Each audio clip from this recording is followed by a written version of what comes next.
دوسرا مسئلہ جو ہے حیات انبیاء کا، کہ انبیاء کرام علیہ الصلوۃ والسلام کو بعد الموت جو ہے نا قبروں میں زندگی حاصل ہوتی ہے یا نہیں.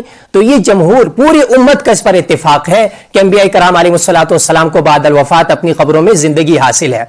اس پر جو ہے پہلی بات تو یہ ہے کہ آپ صلی اللہ علیہ وسلم کی موت یہ شہادت کی موت ہے. جس طرح حضرت عبداللہ ابن مسعود رضی اللہ تعالیٰ قسم جو ہے نا کھا کر فرمایا کرتے تھے کہ اللہ کے نبی صلی اللہ علیہ وسلم شہید ہیں.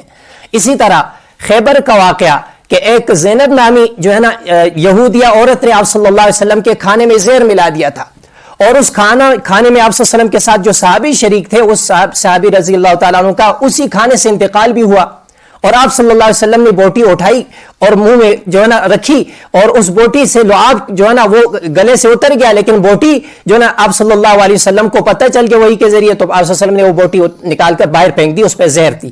تو اسی زہر کی وجہ سے عائشہ رضی اللہ تعالیٰ عنہ کتاب المغازی کتاب جو ہے نا بخاری شریف کی دوسری جلد میں عائشہ رضی اللہ تعالیٰ عنہ فرماتی ہیں کہ آپ صلی اللہ علیہ وسلم کی موت اسی زہر کی وجہ سے واقع ہوئی. تو زہر کی وجہ سے بھی شہادت کی موت ہے.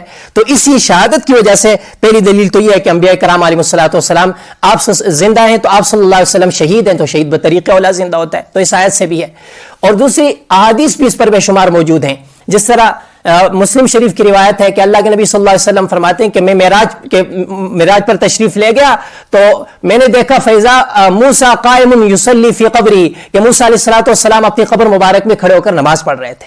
تو یہ بھی دلیل ہے کہ آپ صلی اللہ علیہ وسلم کی طرح انبیاء کرام علیہ الصلوۃ والسلام زندہ ہیں. اسی طرح سنن ابو داؤد کی روایت جو ہے نا سلام کے باب میں امام ابو داؤد جو روایت لائیں، طویل روایت ہے حضرت اوس بن اوس رضی اللہ تعالیٰ عنہ کی. آخر میں روایت کا حصہ ان اللہ حرم علی الارض اجساد الانبیاء، کہ اللہ تعالیٰ نے زمین پر انبیاء کے جسموں کو حرام کر دیا. زمین جو انبیاء کے جسموں کو نہیں کھا سکتی، انبیاء کے جسم قبروں میں محفوظ ہوتے ہیں. اسی طرح مسند ابی اعلیٰ کی صحیح روایت حضرت انس بن مالک رضی اللہ تعالیٰ عنہ راوی ہیں، رسول اللہ صلی اللہ علیہ وسلم نے ارشاد فرمایا الانبیاء احیاء فی قبورہم یصلون، انبیاء اپنی قبروں میں زندہ ہیں اور نمازیں پڑھتے ہیں. بے شمار روایات بھی موجود ہیں. اسی طرح علامہ ابن حجر ہیثمی رحمہ اللہ نے اس پر اجماع بھی نقل کیا ہے. علامہ سخاوی رحمہ اللہ نے القول البدیع میں اس پر اجماع بھی نقل کیا ہے. اور سارے ہمارے محدثین فقہاء کا، ائمہ اربعہ کا اور تمام امت کے اکابر اسلاف کا یہی مذہب اور یہی جو ہے مسلک ہے کہ انبیاء کرام علیہ الصلوۃ والسلام اپنی قبروں میں زندہ ہیں. اس میں کسی کا اختلاف نہیں ہے.